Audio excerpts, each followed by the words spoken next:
Welcome back, Guardians. I hope you are prepared for the upcoming return of the legendary and often misrepresented Vault of Glass, the home of the Vex timelines and one of their most critical operational nodes in the expansive, galaxy-spanning network of timelines. The Vex, as always, have remained an enigma to us. We know, or at least grasp at, their supposed objectives, to write themselves into the laws of the universe. We know that their certain cyborg form of biofluid masked in an automated metal case is able to serve multiple purposes, either as soldier, builder, worshipper, or any mix in between. We know that they are a species or people that come from the boundaries of patterns created by the everlasting debate of winnower and gardener. We know much, but we also understand so little, as it seems the Vex intend to perplex, to confuse, and misdirect. They have in one way or another become obscured through complex and unexplainable actions with their environments, forming massive cubed and circular metallic structures reaching ever higher into the heavens, housing massive gateway networks or computational machines, all in an effort to step ever closer to their ultimate objective. In a way, the Vex operate in a similar method to the dark and light, lacking the paracausal powers of each, but certainly making up for that deficiency with nearly infinite resources and predictive measures. The Vex have always been shrouded in a certain inability of humanity to truly understand them. Certainly we understand what they aim to do, but fail to excise the why of their rationale. There are stories of a fire team, a legendary group of warriors embodying the best of us that initialized our journey to understand the Vex. And it all starts on Venus with the Vault of Glass. Ikora would tell us the Vault of Glass, a wound in time, a landmark to the Guardians. Only a legend such as yourself would be up for the challenge. Unfortunately for many ill-advised Guardians, she was initially wrong, but in a moment of true defiance made by certain aged veterans, and hopefully those newly adorned with the light's warm mantle, her words will eventually ring true. Our story begins with the three lost, in some form or fashion, to the Vault of Glass. We speak, of course, of Kabr the Legionless, PRAEDYTH the Time Lost, and Pahanin, victim to the Renegade. There is much to unwrap in these somewhat forgotten names, their tones and words merely echoes of our past, barely heard by those celebrated in newer, more recent victories. You are not to blame, Guardians. The Vault of Glass and its victims are now used more akin to bedtime stories to scare the lightless in the depths of the city streets, or designed to drive a lesson into the thick-skulled and overconfident. Rightly so, Guardians, as the Vault of Glass was, at its core, the first in a series of challenges faced by Guardians as they thought to expand their influence and protection of humanity's borders on Earth. The Vault would be the confluence of timelines and realities developed by the Vex in an effort to house their universe-wide ambition to write themselves as laws, to fulfill the original objectives of light and dark, I'll bet in their own unresolved way. The speaker and Ikora had theorized that the ability of the Vex to bend realities or to blend their influence across infinite timelines into one could not extend beyond Venus, but that their ultimate goal was to utilize the Vault as a catalyst to bring this ability to the solar system and beyond. As if the Vault of Glass was their pathway towards godhood, towards infecting every timeline, those made into the Vex vision, and those yet affected into one singular timeline of Vex dominance. Whether or not this theory was true mattered quite little to Guardians, as even the slight chance of Vex ambition becoming fact were enough to sway hundreds, if not thousands, of Guardians to enter defeat, and plunder the Vault of Glass. But its first explorers, those we would eventually learn from, encountered fates and deaths that rallied the Vanguard to entrust Guardians with the Vault's ultimate dismantlement.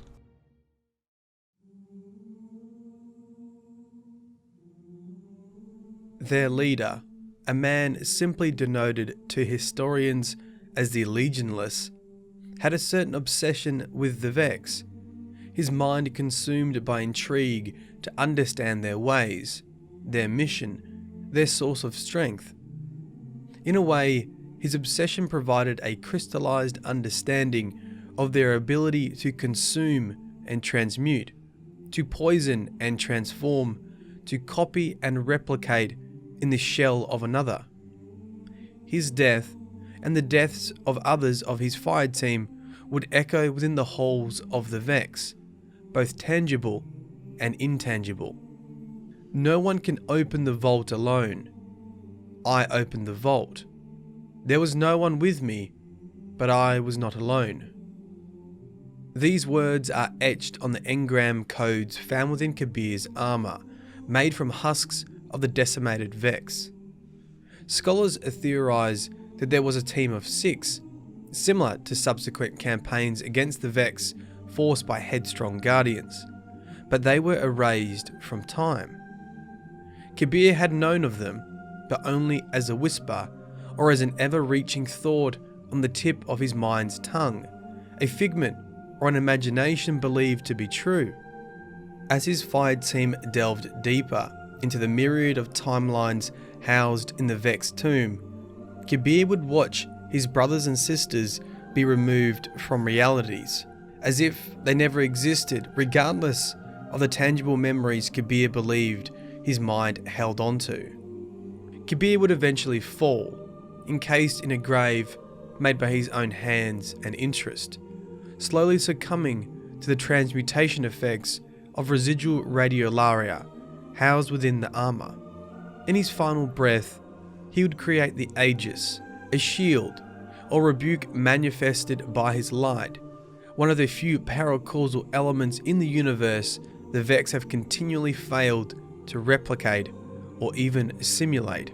This Aegis would be used by subsequent fire teams of Guardians to defend and infuse Guardians against the massive defensive-minded Hydra known as a Templar. Kabr's legend will always remain within all Titans as the embodiment of their codex, their duty, a shield made in defiance of those who seek to snuff out the light. The final story of Kabr is summarized in translated code found upon his recovered armor. Kabr fought the Vex alone, but somehow they didn't kill him.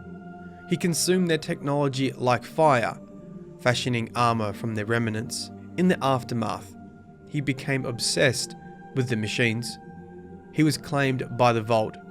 His armor and myth are all that remain.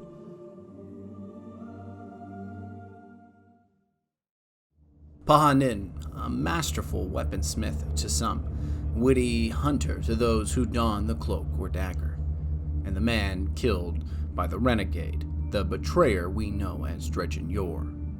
Perhaps Pahanin is most well known for his collation of memorable quotes, or the creation of his bizarre yet useful belt-fed machine gun that was rumored to return off-target rounds back to the feed to be utilized yet again by the trigger-hungry wielder. His time in the Vault of Glass was mixed of fable and half-truth, a series of unfortunate events following his lifelong companion in Kabr. It should be noted that, yes, hunters and titans can be amicable, even friends in rare cases, but in unique cases, they could form bonds set to tear down the divisions noted by ludicrous iconography such as armor, and in this latter case was truly exemplified by the compassion and companionship between Kabr and Pahanin. These two, alongside their mysterious warlock companion, would enter the vault and delves into its dark reaches of timelines and realities manifested by the Vex. And just like Kabr, Pahanin would fashion his armor from the metallic husks of fallen Vex. But as a weaponsmith or craftsman, Pahanin was more prepared, or perhaps more in tune with the biomechanical effects Vex armor could have when interacting with human or even Guardian skin. Forged from the ruin of heathen Vex armor, the sensory interface feels more natural than bare skin. Forged from the remnants of broken Vex, some of the component matter is older than the solar system. Skinned in the membranes of the heathen Vex, there is very little risk they will become permanently attached to your body. Forged from the cores of the heathen Vex, if you feel a sense of revelation, remove immediately and inject anti-entheogens. The machines are not invincible. Entheogens and anti-entheogens are substances designed to either inject or protect against psychoactive substances, typically affecting the user's perception, mind state, conscious thought, actions, or overall personality. In Old Earth historical texts and religious theories, entheogens were theorized to be used to allow a user to achieve a certain transcendence, a path to divine ability or immortality, perhaps even godhood. The armor of Pahanin confirms some of what we already know of the Vex and their worship structure brought about by Kura, Blade Transform.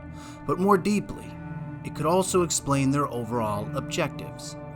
If the Vex sought to achieve godhood or become a universal law, achieving a form of godhood or divination, utilizing entheogens to achieve this intended outcome could be one path of many for the Vex to utilize.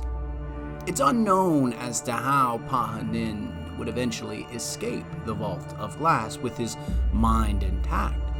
Perhaps it is in the nature of hunters to know when to stop, to evaluate their surroundings, and procure the most rational path forward as pathfinders and explorers. Perhaps Pahanin saw what had occurred to Kabr, succumbing and failing to the Vex. Perhaps Pahanin was simply overcome with fear of what had occurred inside the vault, casting aside his armor for Guardians to find, to utilize, and to understand more completely. As he made his way out of the vault, only to fall victim to the renegade Dredgen Yor, is where the story of Pahanin would eventually end. But his legacy, his camaraderie, and his legend still live with hunters and all Guardians to this day.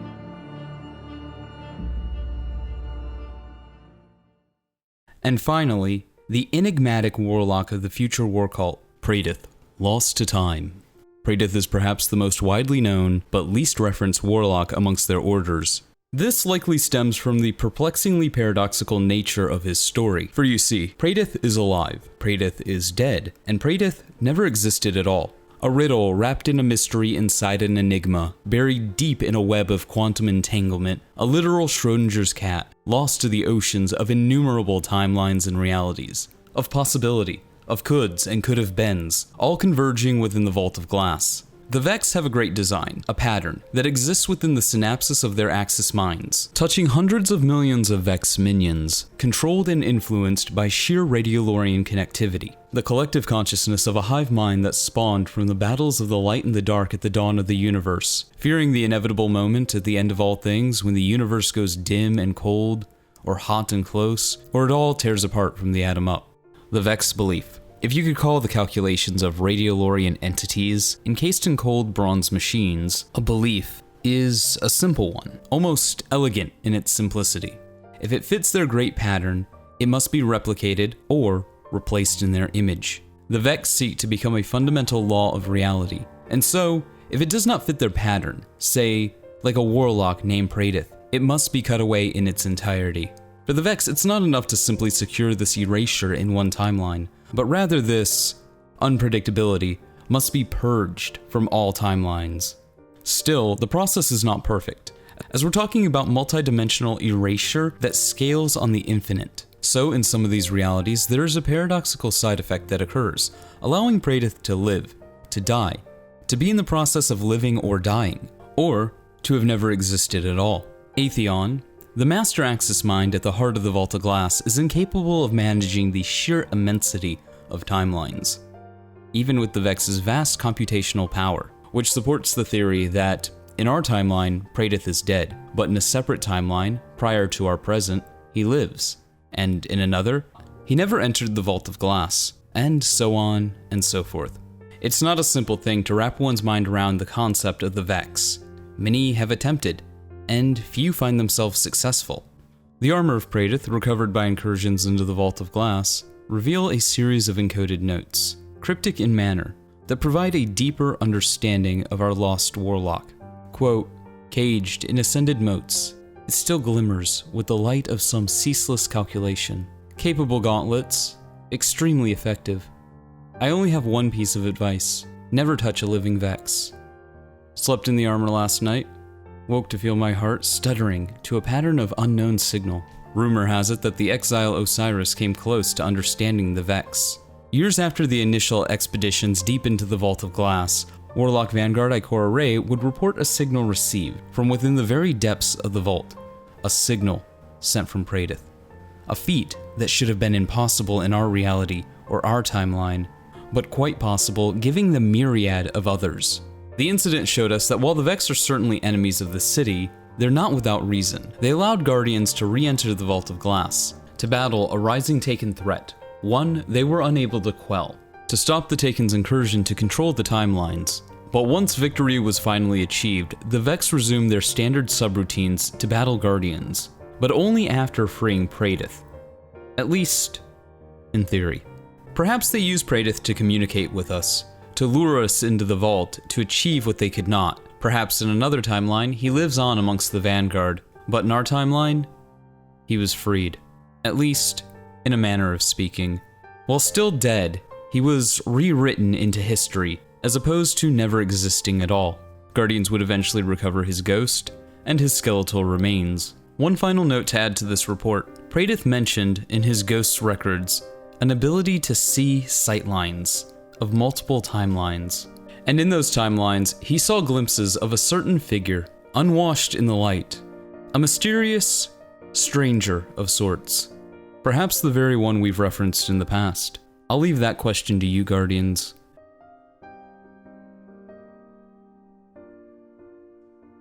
As the darkness continues its efforts against our solar outposts on Mars, Io, Mercury, and Titan, we prepare to recapture territories closer to home, such as Venus and those battlegrounds on Earth. We've battled the Vex from our first days as Risen, and we will continue to quell their efforts across this timeline and the next, if need be. But one constant has always remained. The war we wage against the darkness and those in the paracausal nature must always be waged on those who seek to emulate the gods that sit in our skies. The most threatening and prevalent are without a doubt the Vex.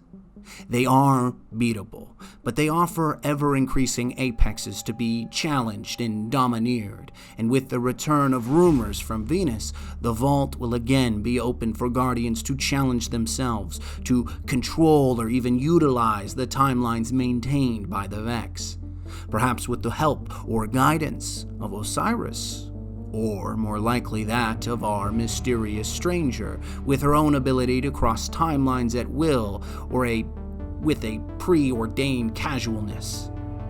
Let the lessons of our lost fire team, of Kabr, of Pahanin, of PRAEDYTH be warnings and tools to provide your mind and your light sanctuary. For they have sacrificed themselves so that we will continue to press forward, to continue our everlasting and unending fight against those who challenge our tower ringed in spears. Do not fear the ability of the Vex. For all their efforts to grant themselves divinity, we have always risen above them, surpassing their naivety and abrasive programming to write our own law of universal survival and will. Because Guardians make their own fate.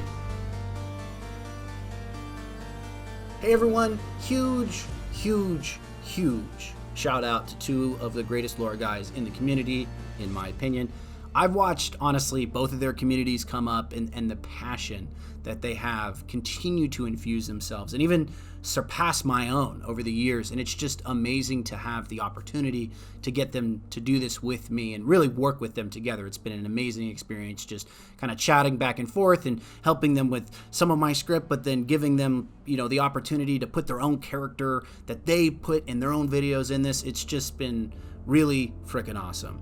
I've always really wanted to do something like this. I think since we all started way back in the day, like when Myelin started, and then I saw Joker's videos come out, and then obviously, you know, with Bife and everything, like I've always wanted to do something like this. Get the best lore guys that I know in one video, and then do some super really cool outro, and then have them infuse their own talent in a video here. And it's really, honestly, it's humbling to see that they were so willing to do this. Like, I just asked them and they said absolutely. So that is super damn cool. And all I'm gonna say is, if you haven't done it yet, go over to their channels, check them out, give them some love. They upload fantastic content, whether it's lore related or it's hot take related. It's some really good content that makes you think. If you want to see it, in the description below, I'm gonna imagine most of you know where to find them, but if you haven't yet, check them out. Other than that, I think I can speak for the three of us that the new DLC will be exciting to explore. And you're going to get a lot more lore and some hot takes from Myelin and Darkside in the near future. With that said, enjoy yourselves, and see you all in the next video. Okay, peace.